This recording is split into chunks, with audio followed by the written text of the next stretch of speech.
The Senate is set to take its first steps towards passing the $1.9 trillion COVID relief package later today, but it is no longer the same bill it was yesterday. Sources tell NBC News that President Biden has signed off on narrowing the income threshold for those $1,400 relief checks. Joining me now is Punchbowl News founder Jake Sherman. So, Jake, we're going to put up on the screen who will now be eligible. Basically, it's again, narrowing the income allowed for those checks.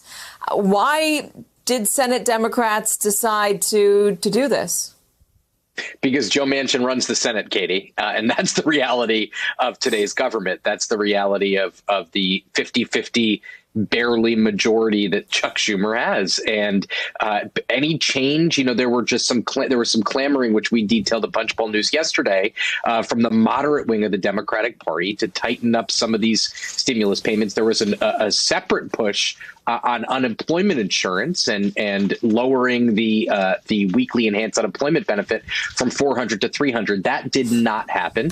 But you listen, when you're in an environment when you have to pass bills on a one-party basis, because Republicans are not expected to support this bill in any large measure, although Lisa Murkowski has said she might support it, you have to, every vote counts a lot. So Joe Manchin is outside of the mainstream of where the Democratic Party on Capitol Hill is. I'm not saying he's outside of the Democratic mainstream, by and large. So when he says something, Democratic leaders need to pay attention to it and likely need to cater to it.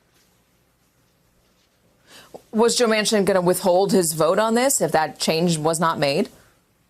That's a good question. We don't really know the answer to that. I mean, he had expressed pause and expressed concern about these provisions. He said he wanted it more targeted.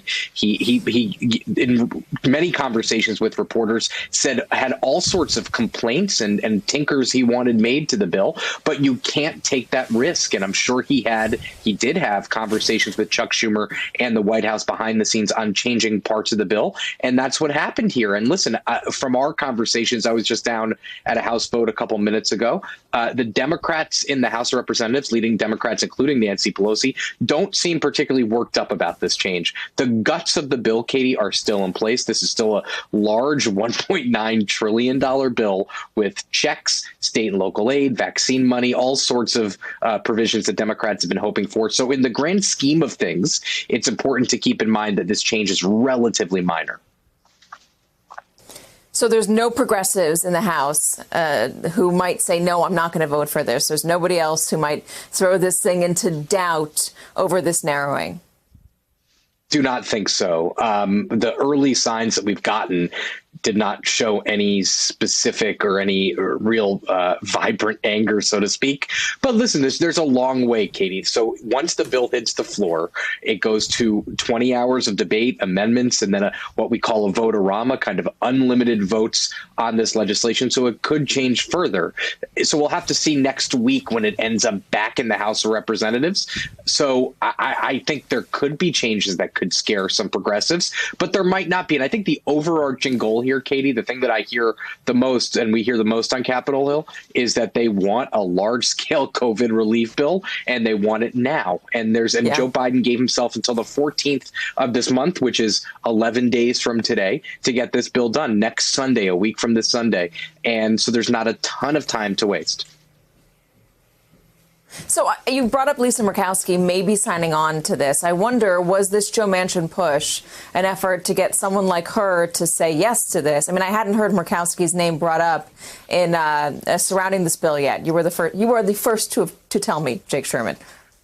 Well, I'm always here to tell you things first, Katie. But no, I don't think this was a bank shot to get Murkowski on board. I really don't. I think Murkowski is showing her independent streak a little bit. She toyed with voting for Neera Tanden, who was formerly the president's nominee for OMB director. She has since indicated she's not going to vote for Neera Tanden, and that nomination has been pulled. But I think that each Republican, especially Republicans like Murkowski, who are up for re-election in 2020, there are very few of them who have this consideration. But listen, as we've spoken about before, Katie, it's difficult because Republicans have supported almost all of these provisions in the past, right? They have supported state and local to a certain degree. They have supported checks. So they're now opposing them. And that's a difficult political equation for some people. And I do think that there has to be some twisting yourself in a pretzel and at least considering this. And I don't know if Murkowski is going to vote yes. I really couldn't make that prediction today. We're a long way from the finish line in a sense. But I do think that, someone like her has to consider it. What is the big difference for these Republicans? There is now a Democrat in the White House. Jake Sherman. Jake, thanks so much. Hey, thanks for watching our YouTube channel. You should know that you can follow today's top stories and breaking news and catch up on your favorite MSNBC shows all in one place. Download the NBC News app today.